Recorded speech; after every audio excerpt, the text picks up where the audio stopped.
Radio Publique Africaine.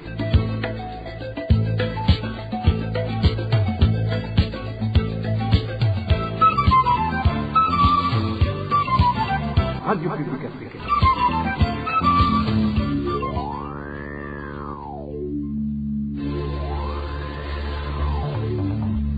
C'est le moment de suivre le journal parlé en français. À la présentation, Émile Nivassoum.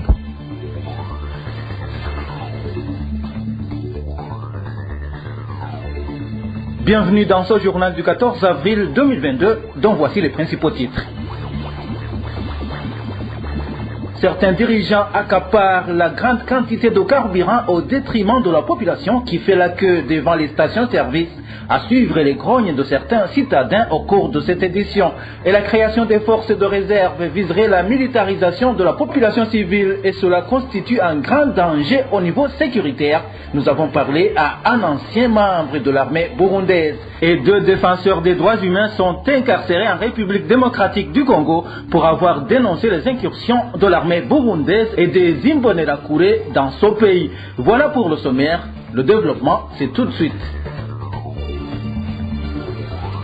Page sécurité pour commencer. Un militant du parti CNL a été grièvement blessé hier au cours des échauffourées qui ont opposé les membres de ce parti et ceux du CNDD-FDD sur la colline Murengeza en commune Mhanda. Nous sommes dans la province de Bubanza. Les 2 partis ne s'entendaient pas sur l'élection du comité des agents de santé communautaire.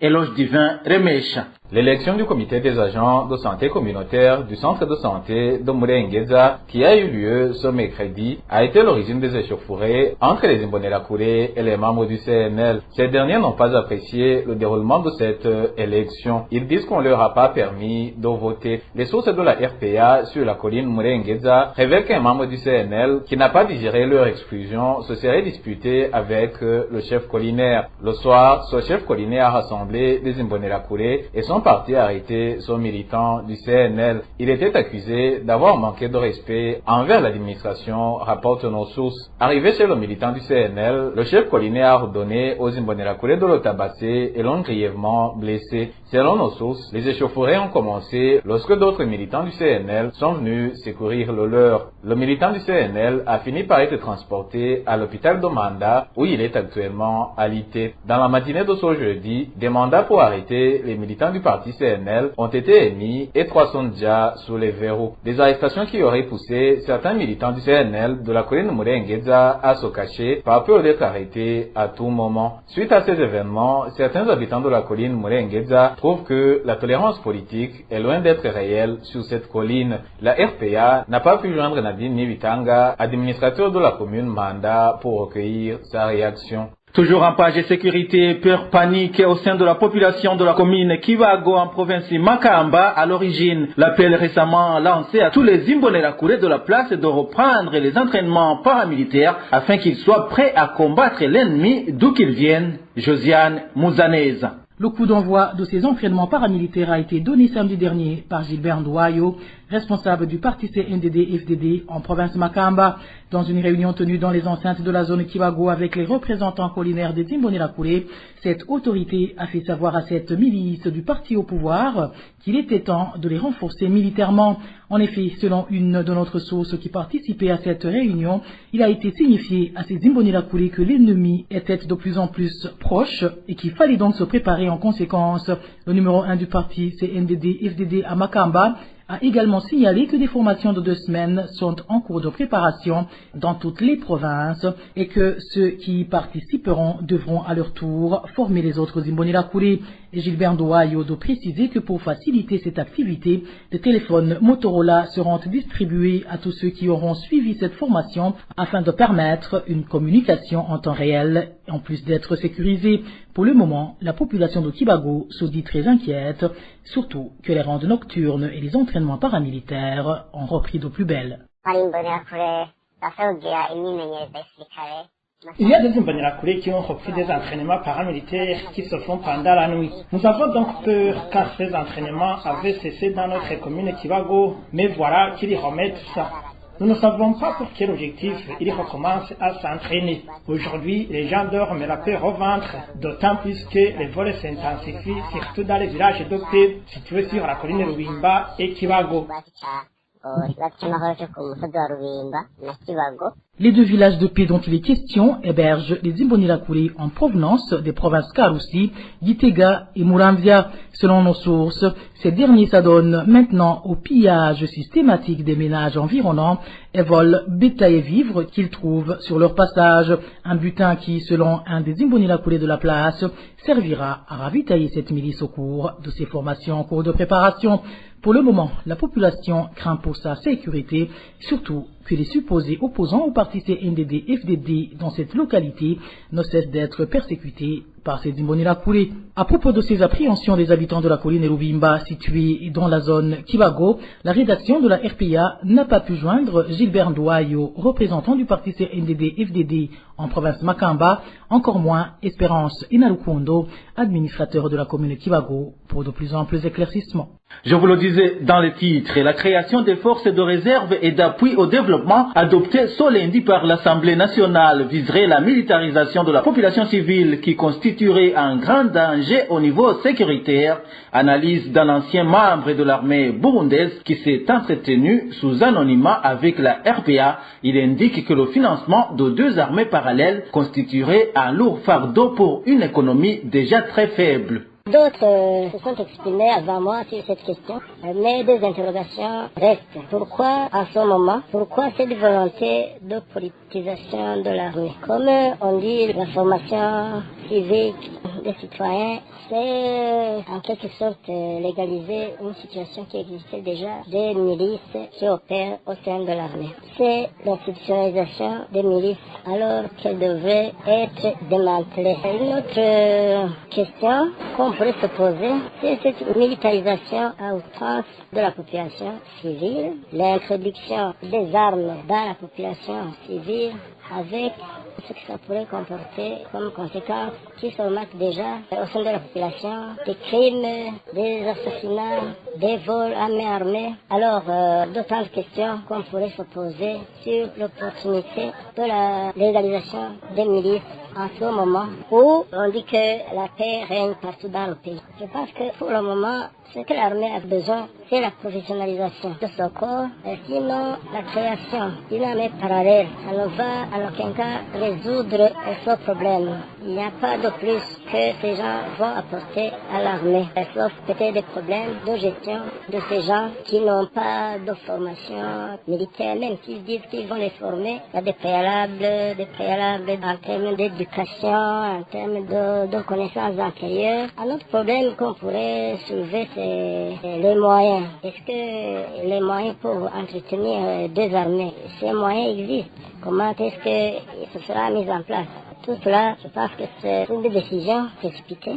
Ça n'a pas fait l'objet d'études préalables, à ma connaissance, pour dire que les chances de succès sont très minimes. L'entretien de l'armée, ça a un grand coût. Je pense que les moyens existants qui devaient être alloués au développement, effectivement, vont être affectés ailleurs. Au pays, il y a beaucoup de problèmes sociaux, de problèmes de chômage, de problèmes de santé, de problèmes d'éducation. Je ne pense pas que la priorité devrait être la création d'une armée à ce moment de crise qui pèse sur le citoyen burundais. Cet ancien membre de l'armée burundaise signale également que les objectifs de cette décision, tels qu'expliqués par le gouvernement, étaient déjà assignés à d'autres structures. Même avant, l'armée participait au programme de développement. La mission de l'armée crée des conditions favorables au développement en défendant les frontières, en assurant la sécurité de la population qui peut en ce moment vaquer à leurs occupations en toute quiétude. Je pense que cette création de cette force pour appuyer le développement n'était pas nécessaire parce qu'il fallait renforcer les structures existantes. Parce qu'à l'armée, il y a des unités de production qu'il fallait renforcer. Et aussi, il y a des structures de production, que ce ne soit pas les coopératives populaires. Je pense que les performances seraient de la meilleure. La loi institue aussi la formation civique des citoyens. Les structures d'encadrement type militaire, je ne pense pas que ce soit la meilleure voie. Pour ce qui est de la formation civique, il y a des structures appropriées, il y a des écoles, il y a des centres de formation formation. Cette activité-là devrait être incluse dans les programmes de formation et laisser les jeunes préparer leur avenir dans les écoles. Il faut leur laisser les chances d'étudier, leur préparer un avenir meilleur, et non pas les embrigader dans les actions militaires. Dans un instant, nous parlons droits de l'homme. RPI. 2 défenseurs des droits humains ont été arrêtés le 7 avril dernier par l'armée congolaise. Ils sont depuis incarcérés dans un cachot de la police. Ces 2 activistes désapprouvent les incursions des militaires burundais de la milice Imbonerakure dans les hauts et moyens plateaux au sud Kivu. L'association pour la défense des défenseurs des droits humains, Frontline Defenders, juge arbitraire ces arrestations. Frontline Defenders exhorte les autorités de la RDC à procéder à la libération immédiate et sans condition de ces 2 défenseurs des droits humains. Eric Nyonzima pour plus de détails. Les 2 défenseurs des droits humains victimes d'une arrestation et détention arbitraire, c'est le Frontline Defenders, son Matendo Justin et Tubahorezo Kigabi. Ils ont été arrêtés sans mandat par les forces armées à Runingu. C'était le 7 avril. Dans sa déclaration sortie le 13 avril, Frontline Defenders indique que les 2 défenseurs ont été arrêtés au point de départ d'une manifestation pacifique qu'ils avaient organisée le 7 avril 2022. Matendo Justin et Tubahorezo Kigabi avaient réuni des manifestants pour une marche pacifique. Ils entendaient manifester leur désapprobation pour l'influx de militaires burundais dans la région, peut-on lire dans la déclaration de Frontline Defenders. Cette organisation internationale de défense des droits des défenseurs des droits humains ajoute que la manifestation avait aussi pour but réclamer la protection de la plaine de la Rusizi contre les violations perpétrées par la milice Imbonerakure du parti CNDD-FDD au Burundi. L'organisation selon Frontline Defenders était violemment dispersée par les forces militaires de la RDC avant le début de la marche et les mêmes militaires ont arrêté les 2 défenseurs des droits humains, Matendo Justin et Tubahorezo Kigabi, sont selon la déclaration de Frontline Defenders détenus à la police centrale de Ruzia.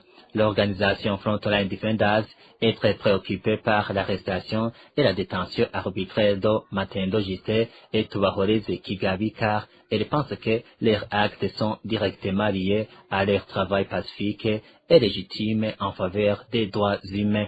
Ainsi, Frontline Defenders demande leur libération immédiate et sans condition, la garantie en toutes circonstances de leur intégrité physique et psychologique, ainsi que la garantie que leur traitement en détention soit conforme aux standards internationaux. Retour au Burundi, certains directeurs et enseignants de la province Muyinga accusent leur directeur provincial de l'enseignement de traîner les pieds pour transmettre des rapports au ministère de tutelle. Ils indiquent que cette attitude a un impact sur l'éducation et sur leurs primes.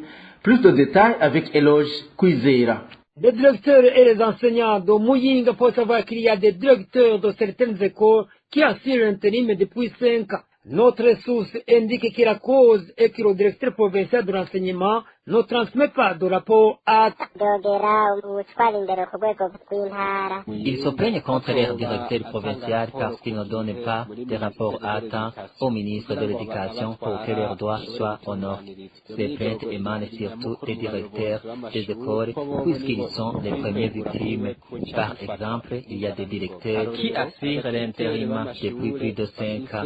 Dans ce cas, ils ne peuvent pas bénéficier de primes de fonctionnement. Ces directeurs sont nombreux.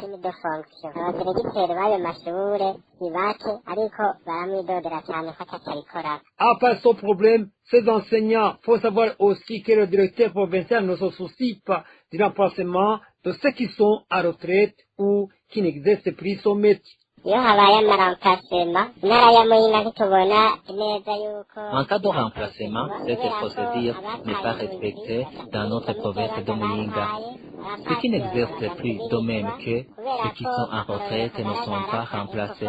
L'exemple est celui de Lekofo Kayenzi de la direction communale de Muyinga, un enseignant de la 7e année, a déserté, mais son poste est toujours vacant. Ceux qui vont en retraite sont nombreux, mais ils ne sont pas remplacés. Pourtant, celui qui devrait donner le rapport au ministre pour qu'il soit remplacé.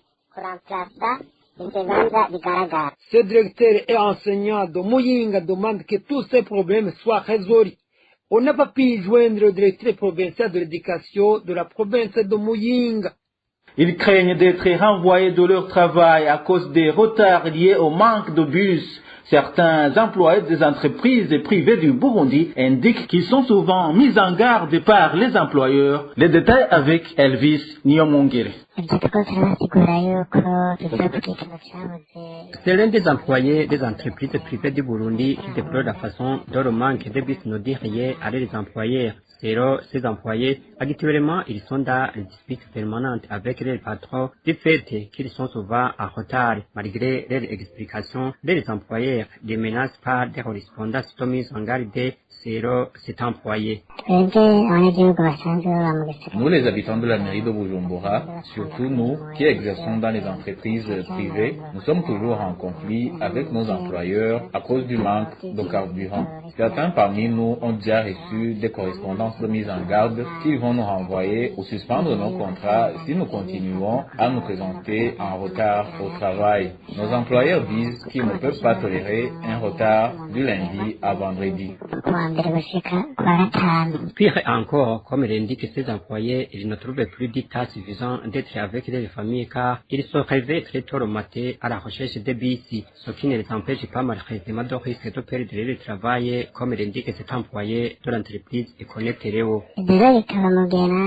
Cela arrive au moment où nous avons même abandonné nos familles du fait que nous nous réveillons très tôt le matin pour aller attendre les bus afin de nous présenter à l'heure au travail, mais ça ne marche pas. Parfois, nous arrivons à nos domiciles à 21h ou encore à 22h lors de notre retour du travail à cause de la carence de ces bus.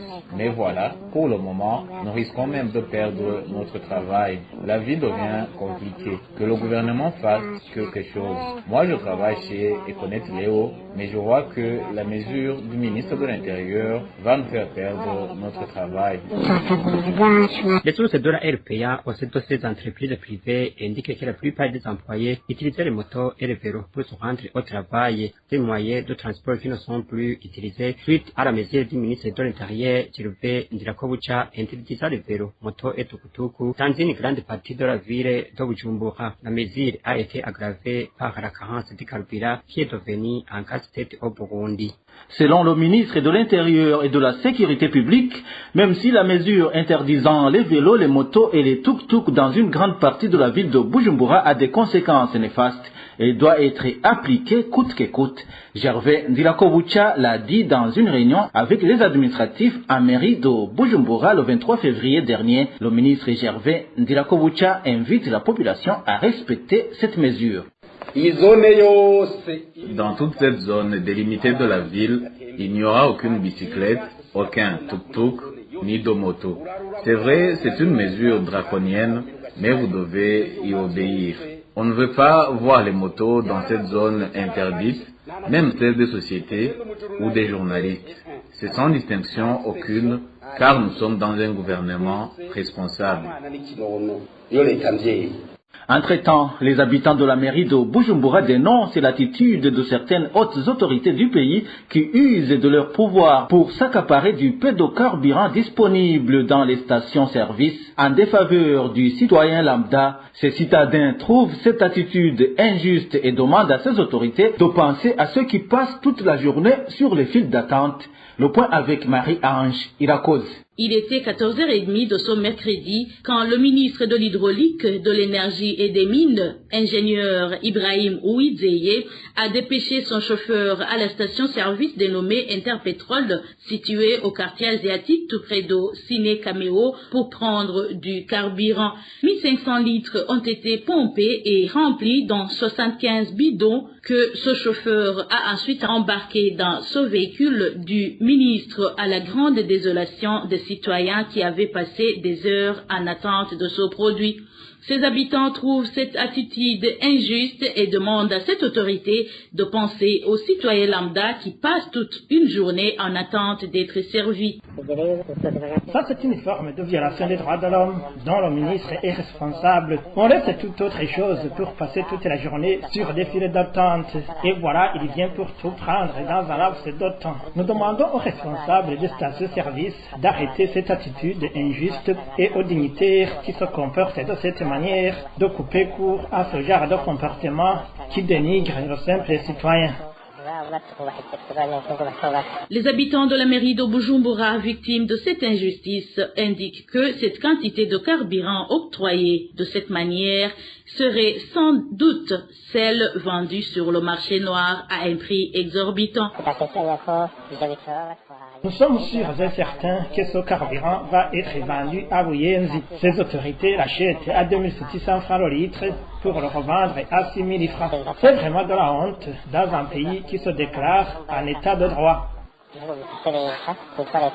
À ce propos, la rédaction de la RPA n'a pas pu joindre le ministre de l'Hydraulique, de l'Énergie et des Mines, ingénieur Ibrahim Ouizey. Pour clore cette édition, parlons de la problématique de persécution de syndicalistes qui reste d'actualité dans le pays, bien que l'exercice du droit syndical est reconnu par les textes de loi. C'est l'un des défis soumis au Premier ministre lors d'une séance du dialogue avec les représentants des syndicats, que ce soit dans les secteurs publics ou privés. Le président de la Confédération des syndicats Kosibu dit qu'il arrive que les syndicalistes soient persécutés, voire même chassés du travail. Suivez Célestin Savimana. umwaka uheze twari twaravuze ibintu by'ubwigenge bw'amashirahamwe y'abakozi liberté syndicale. L'année dernière, on avait soulevé la même question de l'exercice de la liberté syndicale. Il est vrai qu'on a évolué, mais notons aussi qu'il y a aussi certains syndicalistes qui sont persécutés par leurs employeurs, mais aussi des syndicats qui sont très mal vus par les patrons. Parfois, il y a des dirigeants qui tiennent des discours menaçants envers les syndicalistes, alors que peut-être ces derniers font des réclamations d'une façon polie et sans enfreindre la loi. Cela est bien constaté dans certaines sociétés para-étatiques où des syndicalistes sont parfois même renvoyés. Même certains ministres menacent les syndicalistes. userukira abakozi agize aravuga bace bamwirukana hariho n'abashikiranganje hura bavuga nabi abaserukira abakozi.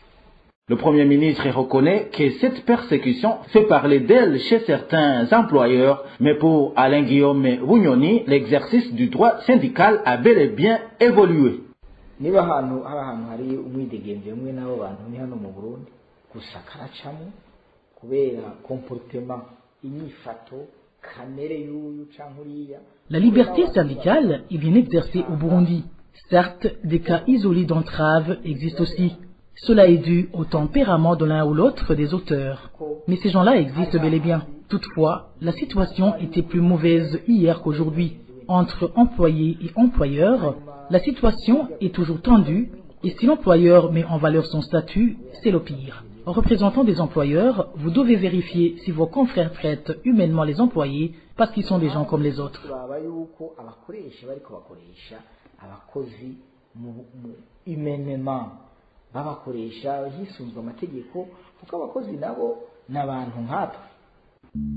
Voilà, c'est par ici que nous mettons un point final au journal du 14 avril 2022. Merci à vous tous qui nous avez suivis. À la présentation, c'était Émile Nibasumba. Au revoir.